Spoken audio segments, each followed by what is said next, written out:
Capítulo 7. Recorte del The Daily Graph, 8 de agosto, pegado en el diario de Mina Murray, de un corresponsal. Whitby. Una de las más grandes y repentinas tormentas que se recuerdan acaba de estallar aquí con consecuencias tan extrañas como únicas. El tiempo ha sido un tanto sofocante, pero no más de lo habitual en el mes de agosto. El sábado a la caída de la tarde hizo tan bueno como nunca, y la mayor de quienes estaban de vacaciones dedicaron el día de ayer a visitar los bosques de Mulgrave, Robin Hood's Bay, Rick Mill, Randwick, Stades, a hacer excursiones varias por los alrededores de Whitby. Los vapores Emma y Scarborough fueron y vinieron por la costa, y hubo una extraordinaria afluencia de viajeros, tanto hacia Whitby como de Whitby.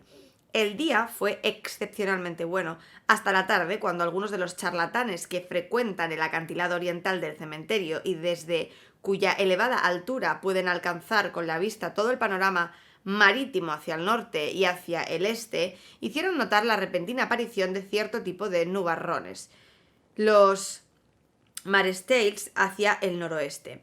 El viento soplaba del sudoeste con una fuerza suave que en el lenguaje barométrico es calificada como número 2, ligera brisa. El vigilante de la costa informó de inmediato, y uno de los ancianos pescadores que durante más de medio siglo había estado observando las señales de los cambios atmosféricos desde el acantilado oriental, anunció de modo enfático la llegada de una repentina e inminente tormenta. La cercana puesta del sol era tan hermosa, tan grandiosa, con sus masas de nubes espléndidamente coloridas, que se congregó una verdadera multitud en el camino que discurre a lo largo del acantilado, en el viejo cementerio, para disfrutar de tal belleza.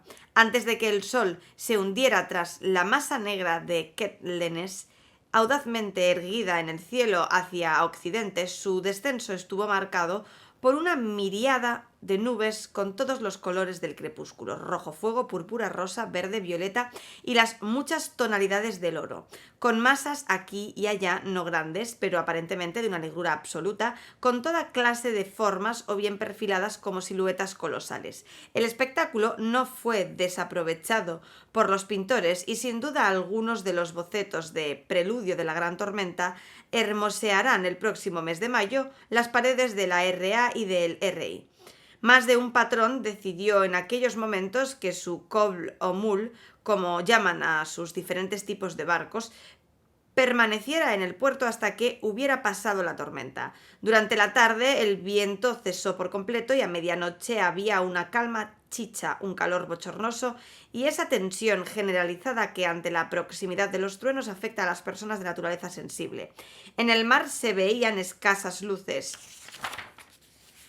pues incluso los vapores de cabotaje, que usualmente acarician la costa tan de cerca, se mantenían mar adentro, y solo había unos pocos barcos pesqueros. El único velero visible era una goleta extranjera con todas sus velas desplegadas, que parecía dirigirse hacia el oeste. La temeridad o la ignorancia de sus oficiales sirvió, mientras dicho barco estuvo a la vista, de prolífico tema de conversación, y se hicieron intentos de enviarles señales de que arriase las velas, pues corría peligro.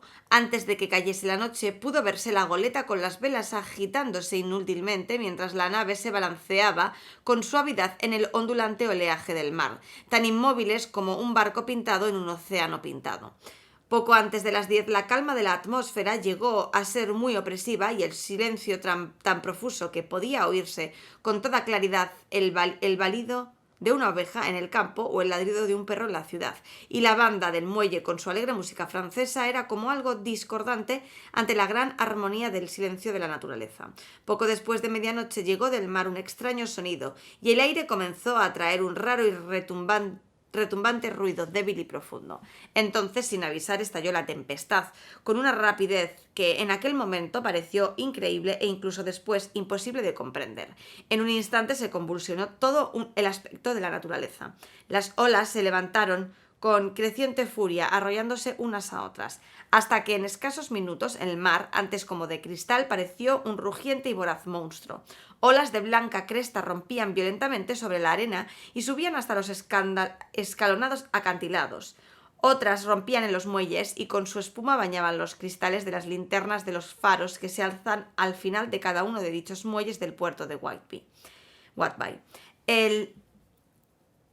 El viento rugía atronador y soplaba con fuerza tal que hasta los hombres más fornidos se mantenían en pie con dificultad o tenían que asirse con fuerte abrazo a los pasamanos de hierro. Se consideró necesario despejar muelles enteros del gentío de curiosos, pues de lo contrario el número de víctimas de esa noche se hubiera multiplicado de modo notable. Para aumentar las dificultades y peligros del momento, llegaron del mar masas de niebla que se despejaban de modo fantasmal, nubes blancas y húmedas, tan húmedas y tan frías que no se necesitaba sofocar mucho la imaginación para creer que los espíritus de los desaparecidos en el mar estaban tocando a sus hermanos los vivos con las viscosas manos de la muerte, y muchos se estremecieron con el paso de los remolinos de la bruma marina.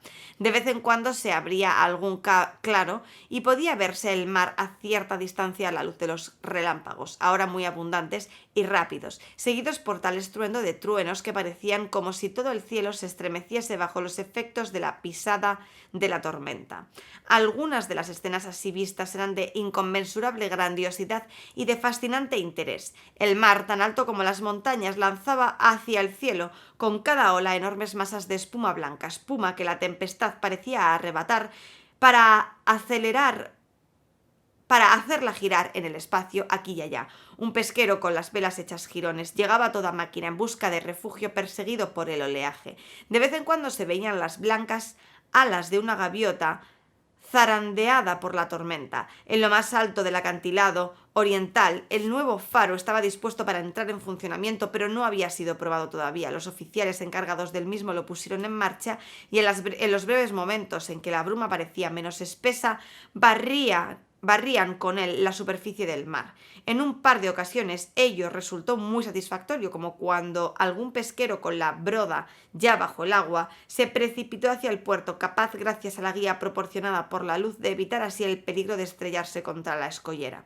Cada vez que una de estas embarcaciones conseguía refugiarse en el puerto, la multitud agolpada en la orilla lanzaba un grito de júbilo, grito que por un momento parecía dominar el ventarrón para ser inmediatamente acallado por su furia.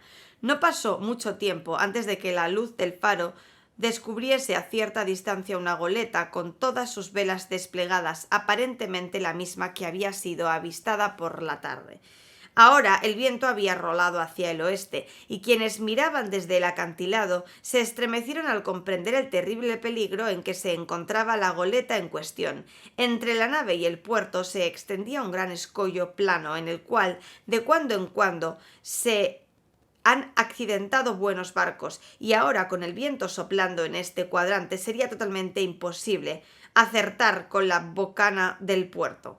Estaba próxima a la hora de la marea alta, pero las olas eran tan grandes que casi podía verse los bajíos de la orilla y la goleta con todas las velas desplegadas.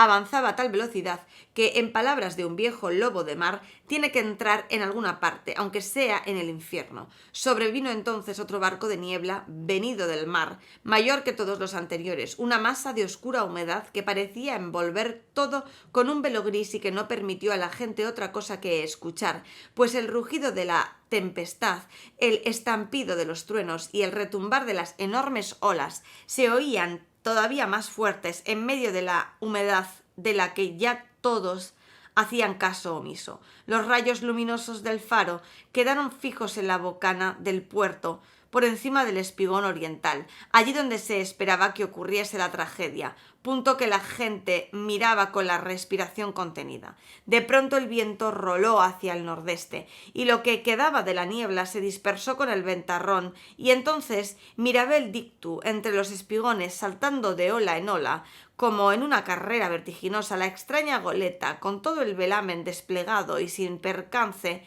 llegó hasta el abrigo del puerto. La luz del faro siguió iluminándola y todos los que estaban mirando se estremecieron, pues pidieron ver un cadáver atado al timón con la cabeza caída, la cual se balanceaba horriblemente hacia cada bandazo del barco.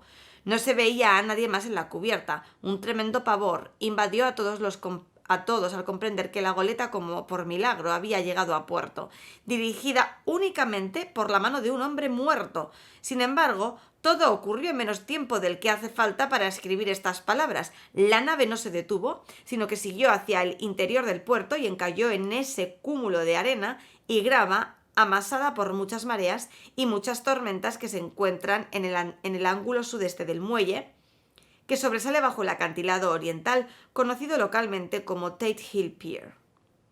Se produjo, claro está, una gran sacudida cuando el barco encalló en la arena. Se tensaron todas las vergas, cordajes, estalles y partes de la arboladura. Se vino abajo. Pero lo más extraño de todo fue que en el instante mismo en que el barco tocó tierra, un perro gigantesco emergió de la cubierta como disparado por el choque. Corrió hacia la proa, saltó a la arena y fue derechamente hacia el escarpado acantilado, allí donde el cementerio de la iglesia se asoma al camino que lleva al muelle oriental, de forma tan empinada que algunas de las lápidas, piedras atravesadas como las llaman en el lenguaje vernáculo de Whitby, se asoman al vacío donde el terreno ha cedido y desaparecido en la oscuridad, que parecía haber espesado más allá de la luz proyectada por el faro. En aquel preciso momento no había nadie en The Tate Hill Pier, pues los habitantes de las casas próximas estaban ya en la cama o fuera, oteando desde más arriba. El vigilante de la costa del servicio en la parte oriental del puerto, que acudió de inmediato al muelle pequeño, fue el primero en subir a bordo. Quienes manejaban el faro, después de escudriñar la bocanada del puerto sin ver nada, iluminaron el barco siniestrado. El vigilante corrió a la popa y cuando llegó junto al timón se inclinó para examinarlo, retrocediendo de inmediato, como si hubiera experimentado una repentina impresión. Esto pareció causar una curiosidad general y un no pequeño número de personas echó a correr. Hay un buen trecho entre el acantilado occidental por el puente levadizo hasta The Tate Hill Pier. Pero este corresponsal es un corredor bastante bueno y llegué a la cabeza de todos. Sin embargo, una vez allí me encontré con que ya había mucha gente a la que el vigilante y la policía impedían subir a bordo. Gracias a la amabilidad del patrón de la barca se me permitió, como corresponsal de ustedes, subir a cubierta y formar parte del pequeño grupo que vio al marinero muerto todavía atado al timón. No puede sorprender que se asombrara el vigilante o incluso se aterrorizara, pues escenas así no se ven a menudo. El hombre sencillamente tenía las manos atadas juntas a una cabilla del timón. Entre la mano que estaba debajo y el timón mismo había un crucifijo, un rosario rodeaba las dos muñecas y el timón, y todo ello aparecía sujeto fuertemente con cuerdas. Es posible que el desgraciado hubiese estado sentado en algún momento, pero las sacudidas y los bandazos habían movido el timón, haciéndolo girar, y las cuerdas habían penetrado en la carne hasta el hueso.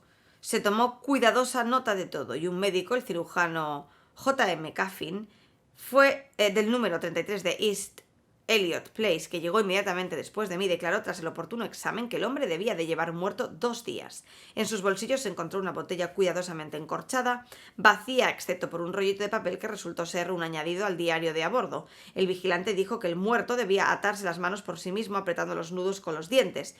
El que un vigilante fuera el primero en subir a bordo puede evitar algunas complicaciones posteriores con el Tribunal de Almirantazgo, pero los vigilantes costeros no pueden reclamar nada de aquello a lo que tienen derecho, como si lo tiene el primer civil que pone los pies en un barco abandonado. Sin embargo, ya están en marcha los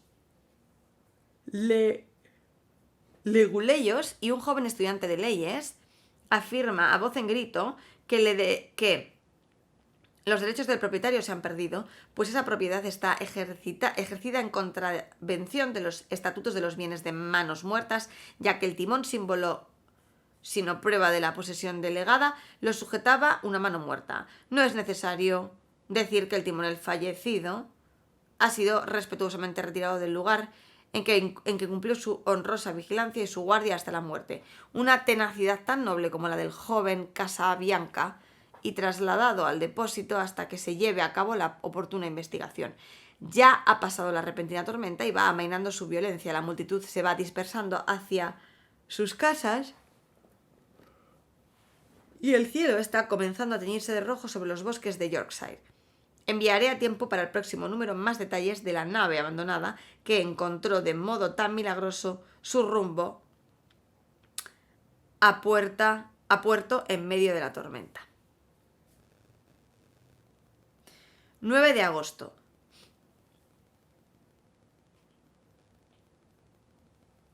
Las secuelas de la extraña llegada anoche del barco abandonado en medio de la tormenta son casi más sorprendentes que el hecho mismo.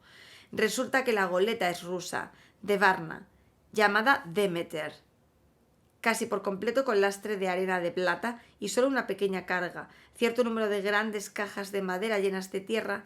Este cargamento estaba consignado a un abogado de Whitby, Mr. S. F. Billington, del número 7 de The Crescent, que esta mañana subió a bordo y tomó posesión de lo enviado a su nombre. El cónsul ruso, también actuando en nombre de los propietarios, se hizo cargo del barco y pagó los derechos portuarios. Hoy no se ha hablado aquí de otra cosa que de una rara coincidencia. Los oficiales de la Cámara de Comercio se han preocupado de que todo se haya hecho en exacto cumplimiento de las regulaciones existentes. Como el asunto será una cuestión de 9 días de maravilla, están claramente decididos a que no haya motivo de pleitos posteriores. Mucho interés ha despertado el perro que saltó a tierra cuando encalló el barco, y más de uno de los miembros de la Sociedad para la Prevención de la Crueldad con los Animales, que es muy fuerte en Whitby, se ha ofrecido a hacerle hacerse cargo del animal. Sin embargo, y para generar desencanto, el tal perro no ha sido hallado. Parece como si se hubiese desaparecido por completo de la ciudad. Pudiese ser que, asustado, se abriese camino por entre los pantanos, donde permanece escondido y aterrorizado. Hay quienes consideran con horror tal posibilidad por si más adelante se convierte en un peligro, pues sin duda es una verdadera fiera. Esta mañana temprano apareció un gran perro muerto, un mastín mestizo, perteneciente a un mercader de carbón próximo a The Tate Hill Pier. Estaba en la calle situada enfrente del patio de su dueño.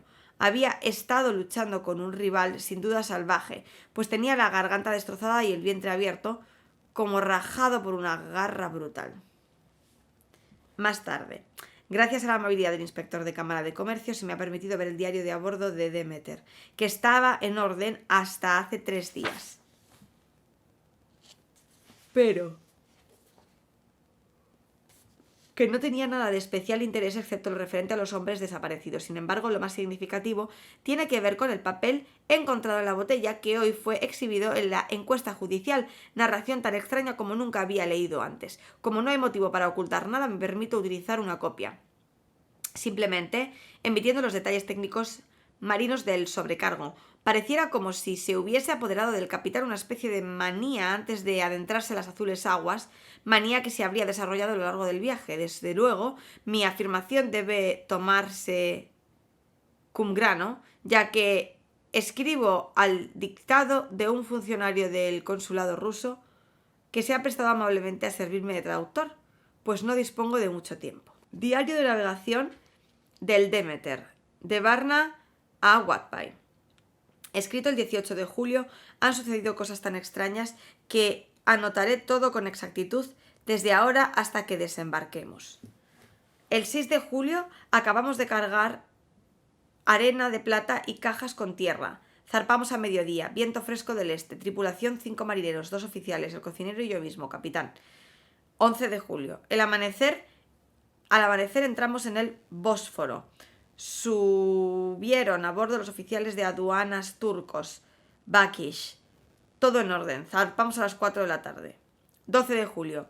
Pasamos los Dardanelos, más oficiales de aduanas y buque insignia de la flotilla de vigilancia.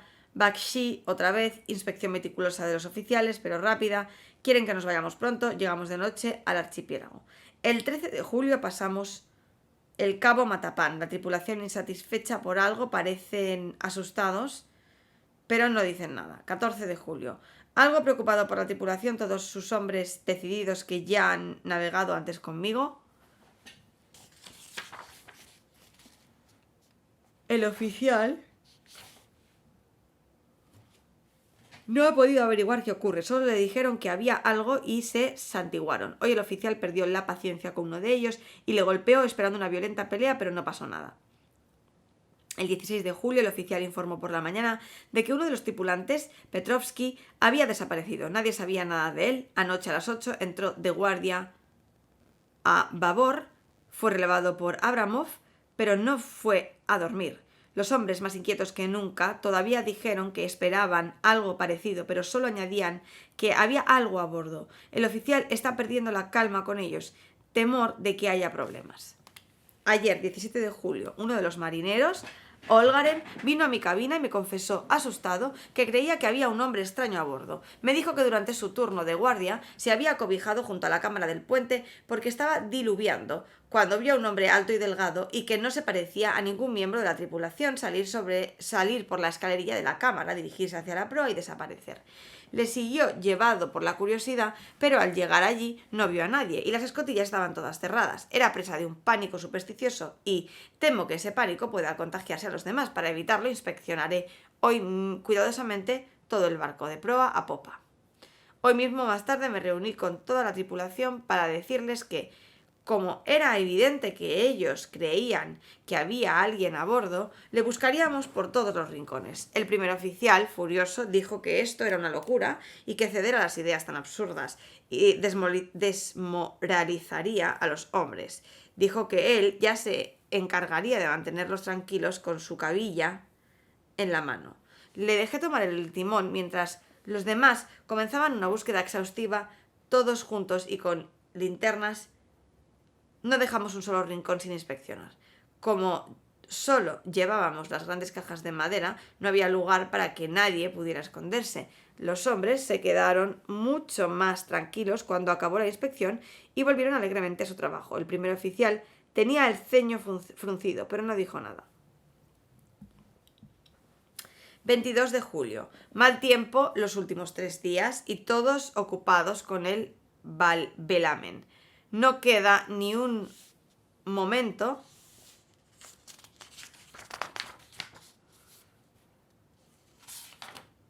para asustarse. Parecen haber olvidado sus miedos. El oficial, contento de nuevo y todo otra vez en buenos términos, elogios a los tripulantes por su trabajo con este mal tiempo. Pasamos Gibraltar y el estrecho y todo va bien. 24 de julio. Parece que pesa una maldición sobre este barco. Ya con un hombre de menos y entrando en el Golfo de Vizcaya, con tiempo borrascoso ante nosotros, y anoche otro hombre perdido, desaparecido. Al igual que el primero, terminó su turno de guardia y no se le volvió a ver. Todos los aterrorizados me han hecho llegar a una petición firmada para que los guardias se hagan por parejas, pues tienen miedo de hacerlas solos. El oficial, furioso: temo que puede haber problemas si él o los otros cometen algún acto de violencia. 28 de julio. 4 días infernales perdidos en una especie de maelstrom y con viento tempestuoso. Nadie ha dormido, todos agotados. Resulta difícil montar un turno de guardia ya que no hay nadie en condiciones. El segundo oficial se ha ofrecido voluntario para llevar el timón y vigilar, permitiendo así que los demás puedan dormir unas horas. El viento se está calmando, el mar todavía horrible, pero se nota menos, pues el barco parece más estable. 29 de julio. Otra tragedia. Esta noche hubo turno de guardia de un solo hombre, pues la tripulación está demasiado cansada para que sean 2. Cuando al que le correspondía el turno de la mañana llegó a cubierta, no encontró a nadie excepto al timonel. Avisó a gritos y todo el mundo se presentó en el puente. La búsqueda resultó infructuosa. Ahora estamos sin segundo oficial y con una tripulación aterrorizada. El primer oficial y yo hemos decidido llevar armas desde ahora y estar atentos a cualquier señal de alarma. 30 de julio. La última noche, alegría por estar ya cerca de Inglaterra, buen tiempo, todo el velamen desplegado. Me retiré exhausto, dormí profundamente, despertado por el oficial que me dice que han desaparecido al que estaba de guardia y el timonel. Para manejar el barco solo quedamos yo mismo, el principal oficial, y 2 marineros. 2 días de niebla, 1 de agosto, 2 días de niebla y ni una vela a la vista. Esperaba que una vez en el Canal de la Mancha pudiéramos hacer señales de socorro o llegar a algún sitio. Sin brazos para manejar el velamen, tenemos que dejarnos llevar por el viento. No me atrevo a arriar las velas, pues no podríamos volver a izarlas. Es como si nos arrastraran una terrible fatalidad. El oficial está ahora más desmoralizado que todos los otros. Su naturaleza, más fuerte que la de los demás, parece haberse envuelto interiormente contra él. Los hombres están más allá del miedo, trabajando impasible y pacientemente, resignados a lo peor. Son rusos. El oficial es rumano.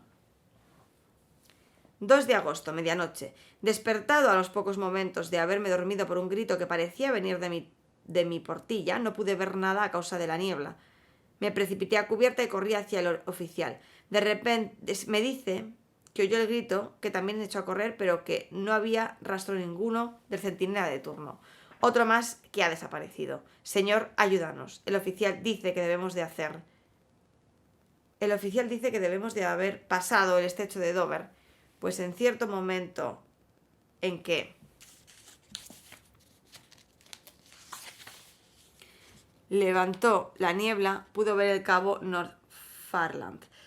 Exactamente cuando yo gritar al marinero que estaba de guardia, si es así, nos encontramos ahora en el mar del norte y solo Dios puede guiarnos en esta niebla que parece desplazarse con nosotros al tiempo que Dios parece habernos abandonado.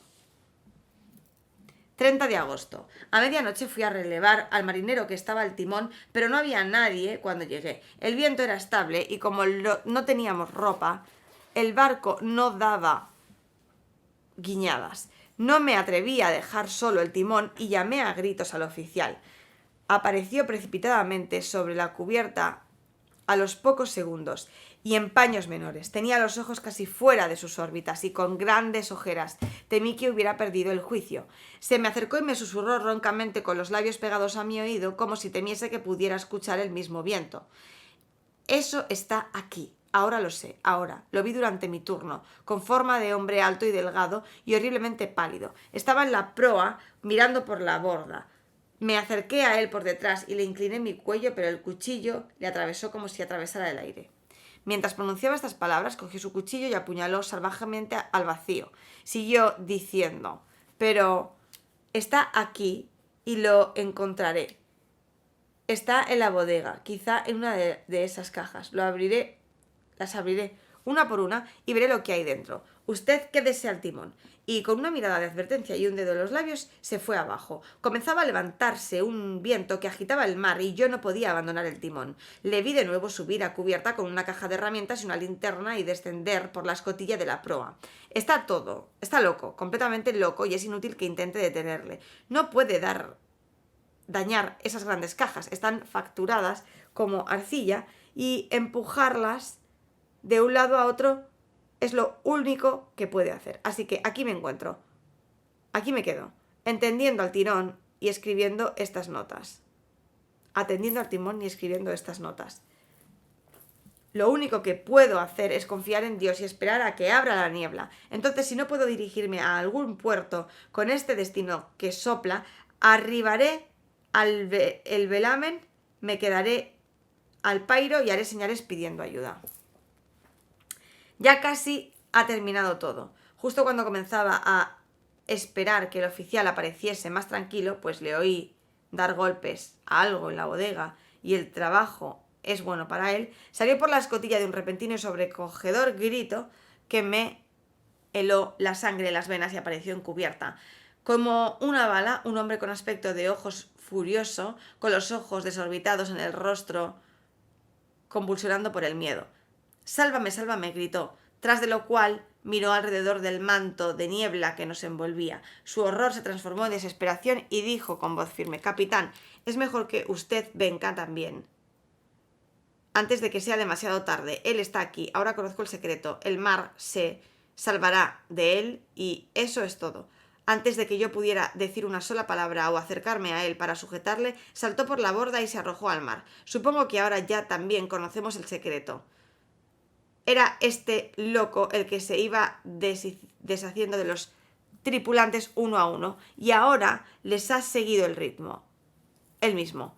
Que Dios me ayude. ¿Cómo voy a explicar estos errores cuando llegue a puerto? Cuando llegue a puerto, ¿ocurrirá eso alguna vez? 4 de agosto. Todavía la niebla, que la salida del sol no puede disipar. Sé que es la salida del sol porque hoy soy un hombre de mar, no por otra cosa. No me he atrevido a bajar, no me he atrevido a dejar el timón. Aquí he estado toda la noche y en la oscuridad de la noche lo he visto. A eso, que Dios me perdone, pero el oficial tenía motivos para tirarse por la borda. Es mejor morir como un hombre a morir como un armario en las azules aguas.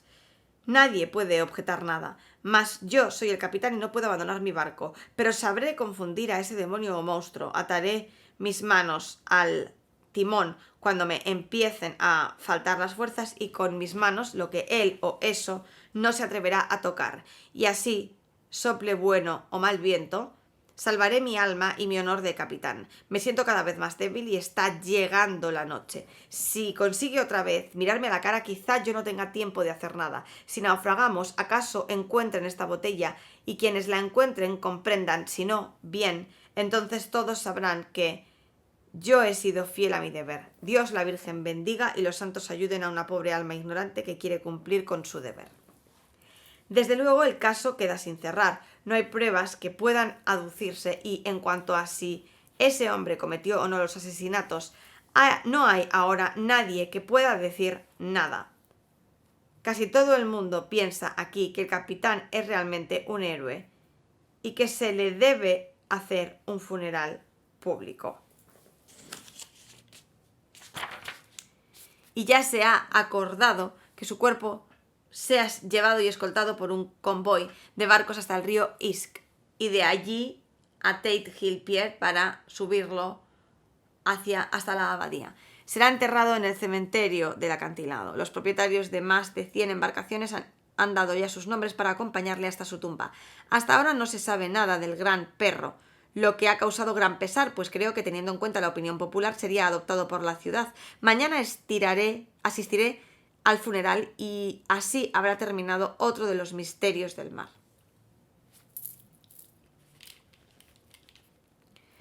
Diario de Mina Murray, 8 de agosto. Lucy estuvo muy inquieta toda la noche y yo tampoco podía dormir. La tormenta fue tremenda y cuando retumbaban las chimeneas de la casa me hacían estremecer. La llegada de un fuerte golpe de viento parecía como un cañonazo lejano. Por extraño que pueda parecer, Lucy no se despertó, pero se levantó por 2 veces y se vistió. Por fortuna, yo me di cuenta en cada ocasión y me las arreglé para desvestirla sin despertarla y volverla a meter en la cama. Este sonambulismo suyo es muy sorprendente, pues en cuanto se obstaculizan sus deseos de forma física, sus propósitos, si los tiene, desaparecen y reanuda por sí misma y casi idénticamente la rutina de su vida. Nos levantamos temprano y nos fuimos al puerto a ver qué había ocurrido durante la noche. Había muy poca gente y aunque brillaba el sol y el aire era limpio y fresco, las grandes y tenebrosas olas que parecían oscuras por estar coronadas por una espuma de nieve, se abrían paso por la estrecha bocana del puerto como un matón entre la muchedumbre. En cierto modo, me alegré de que Jonathan no estuviese en el mar esta noche pasada, sino en tierra. Pero, ¿está en tierra o está en el mar? ¿Dónde está y cómo? Empiezo a sentirme terriblemente inquieta por él. Si supiese qué hacer y pudiese hacer algo. 16 de agosto. El funeral de hoy por el pobre capitán fue de lo más emotivo. Parecía que todos los barcos del puerto se hubieran reunido allí y el ataúd fue llevado por varios capitanes desde el Tate Hill Pier hasta el cementerio de la iglesia. Lucy vino conmigo y fuimos temprano a nuestro viejo banco mientras que el cortejo de barcos subía por el río hasta el viaducto y volvía a bajar. Teníamos una vista espléndida y vimos casi toda la procesión. El pobre hombre ha sido enterrado muy cerca de nuestro banco, de modo que nos pusimos de pie encima del mismo y pudimos verlo todo. A la pobre Lucy se le notaba muy trastornada. Estaba inquieta y nerviosa todo el tiempo, y no puedo dejar de pensar que sus sueños nocturnos están empezando a afectarle. Tiene una actitud rara, pues no quiere admitir que hay una causa para su nerviosismo, o si la hay, ella misma no sabe cuál es. Existe también un motivo adicional, y es que el pobre Mr. Saules tan anciano fue encontrado muerto aquí, en nuestro banco, esta mañana, con el cuello roto. Como ha dicho el médico, era evidente que se había caído hacia atrás al recibir algún susto, pues su rostro tenía el tal aspecto de miedo y de horror que los hombres que le encontraron dijeron que les produjo escalofríos. Pobre y querido anciano. Quizás había visto a la muerte con sus propios ojos. Lucy es tan sensible que todo le afecta mucho más intensamente que a otras personas. Justamente ahora estaba muy alterada por un detalle al que yo no había prestado mucha atención, aunque a mí me gustan mucho los animales.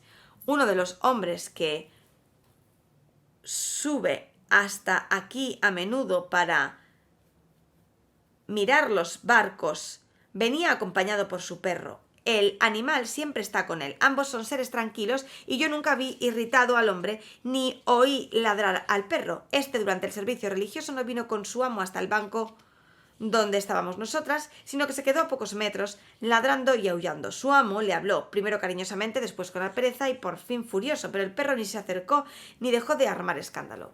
Estaba poseído por una especie de rabia, con los ojos enloquecidos y toda la pelambrera erizada como la cola de un gato cuando está al pie de guerra. Por último, también se encolerizó el hombre, saltó de su asiento y le dio una patada al perro, cogiéndolo después por el pescuezo y medio lo arrastró y medio lo arrojó sobre la lápida en que se apoyaba el banco. En ese instante mismo de tocar dicha lápida, el pobre animalito se quedó inmóvil y se puso a temblar. No intentó huir, sino que se acurrucó, estremeciéndose y encogiéndose. Se encontraba en un estado tan lastimoso de terror que intenté, aunque sin lograrlo, tranquilizarlo. También Lucy estaba rebosando compasión y aunque no hizo ademán de tocar al perro, lo miraba con angustia. Me da mucho miedo que sea de una naturaleza tan supersensible que no pueda ir por el mundo sin sufrir. Estoy segura de que esta noche soñará con lo ocurrido. Tal acumulación de sucesos, el barco llevado a puerto por un hombre muerto, su postura atado al timón con un crucifijo y un rosario, el emotivo funeral, el perro primero furioso y después aterrorizado. Todo será materia para sus sueños. Creo que lo mejor para ella será que se vaya a la cama agotada físicamente. Así que me la llevaré a dar un largo paseo por los acantilados hasta Robin Hood's Bay y así no sentirá muchos deseos de caminar dormida. Fin del capítulo 7.